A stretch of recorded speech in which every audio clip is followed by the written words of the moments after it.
بہت شکریہ سر.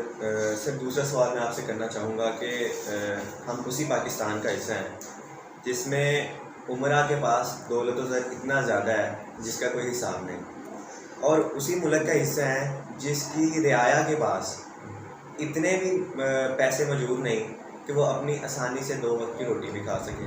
سر کیا یہ کھلا تضاد نہیں؟ حارث، یہ کھلا تضاد نہیں ہے، یہ بالکل کھلم کھلا اور ننگا تضاد ہمارے معاشرے کا.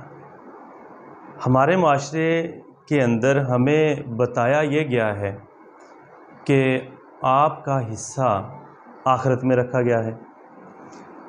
مجھے یہ بتائیں کہ اگر ہمارا حصہ آخرت میں ہے تو عثمان غنی امیر کیوں تھے؟ باغ فدق کے والی امیر کیوں تھے؟ اور امارت ہونے کے باوجود باغ فدق کو انہوں نے غربا، مساکین اور یتیموں کے لیے اور غریب اور عوام کے لیے، سب کے لیے انہوں نے اس کو کر دیا، وقف کر دیا. تو امارت اور آخرت میں حصے کا کنسیپٹ ہمارے ذہن کے اندر ٹھونسا گیا ہے کہ مسلمان کا حصہ آخرت کے اندر اور غیر مسلم کا حصہ دنیا کے اندر. تو پہلے آپ انگریز کے آنے سے پہلے دیکھیں کہ برصغیر کے اندر کیا غربت تھی؟ آخری ایام کے اندر جب مغلیہ خاندان کا اقتدار ختم ہو رہا تھا، بد نظمی تھی، غربت تو نہیں تھی. غربت تو آئی انگریز کے آنے سے، اس کی پالیسیز کے آنے سے. تو میں آپ کو اس سے ایک چھوٹا سا واقعہ سناتا ہوں کہ ایک ہمارے بہت ممتاز ادیب گزرے ہیں. ان کے والد صاحب ایک بہت بڑے عالم تھے. انہوں نے پوچھا، بازار سے گزر رہے تھے تجارت کی غرض سے، سامان لینے کے لیے اپنے والد صاحب کے ساتھ گئے تو انہوں نے دیکھا کہ مسلمان بوجھ اٹھا رہے ہیں اور ہندو بنیے جو ہیں وہ دکانوں پر بیٹھے ہوئے ہیں، بزنس کر رہے ہیں. جبکہ کل تک وہ تاریخ کے اندر پڑھتا تھا کہ مسلمانوں نے تو برصغیر پہ 1000 سال حکومت کی ہے، تو آج یہ کیا مسئلہ پیش آ گیا، یہ گیم ساری الٹ کیوں گئی؟ تو اس نے اپنے والد صاحب سے پوچھا، ابا جی یہ کیا سین ہے؟ کل تک تاریخ ہمیں بتاتی ہے کہ آپ اتنے امیر تھے اور آج ہمارے لوگ بوجھ اٹھا رہے ہیں اور ہندو بنیوں کی گالیاں سن رہے ہیں، تو یہ کیسا ہو گیا؟ تو انہوں نے کہا، بیٹا یہ اصل میں ہمارا حصہ جو ہے نا وہ آخرت کے اندر ہے.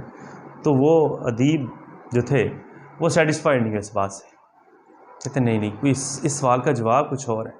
تو وہ کہتے ہیں مجھے 14 سے 16 سال لگے اس سوال کا جواب ڈھونڈتے ہوئے کہ ہمارا ہمارا پہلے آپ حضرت عمر کا دور دیکھیں، عمر بن عبدالعزیز کا دور دیکھیں، پھر آپ طارق بن زیاد کا دور کو دیکھیں، آپ نبی صلی اللہ علیہ وسلم کی فلاحی ریاست مدینہ کو دیکھیں کہ اس میں تو خوشحالی تھی اور بتدریج آتی گئی اور یہ 22 لاکھ مربع کلومیٹر تک پھیلتی گئی. تو کہاں پر یہ تضاد آیا؟ کہاں پر یہ اصل میں گیم الٹ کیسے گئی کہ ہندو بنیے اور غیر مسلم قوموں نے ترقی کر لی اور مسلمان پیچھے چلے گئے؟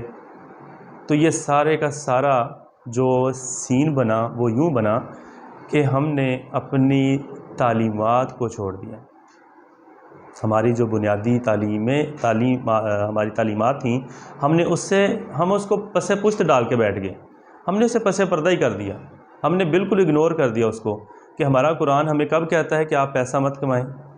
وہ یہ کہتا ہے کہ آپ کے کمانے کا، ارننگ کا طریقہ کیا ہے آپ کا، آپ اس طریقے سے کمائیں، حلال طریقے سے کمائیں، اپنی ضروریات پوری کریں اور جو باقی بچتا ہے وہ دوسروں کی ضروریات پر لگائیں.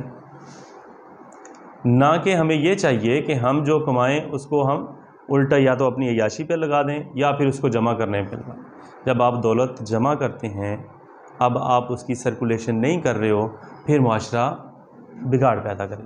معاشرے کے اندر جب بگاڑ پیدا ہوگا تو پھر آپ اس سے توقع ہی نہیں رکھ سکتے کہ یہ ایک اچھا معاشرہ بن سکتا ہے. اور پھر دوسرا، آپ کے سوال کا دوسرا حصہ کہ ہمارے اشرافیہ امیر سے امیر تر بنتے جا رہے ہیں، ہمارے بیوروکریٹس امیر سے امیر تر بنتے جا رہے ہیں.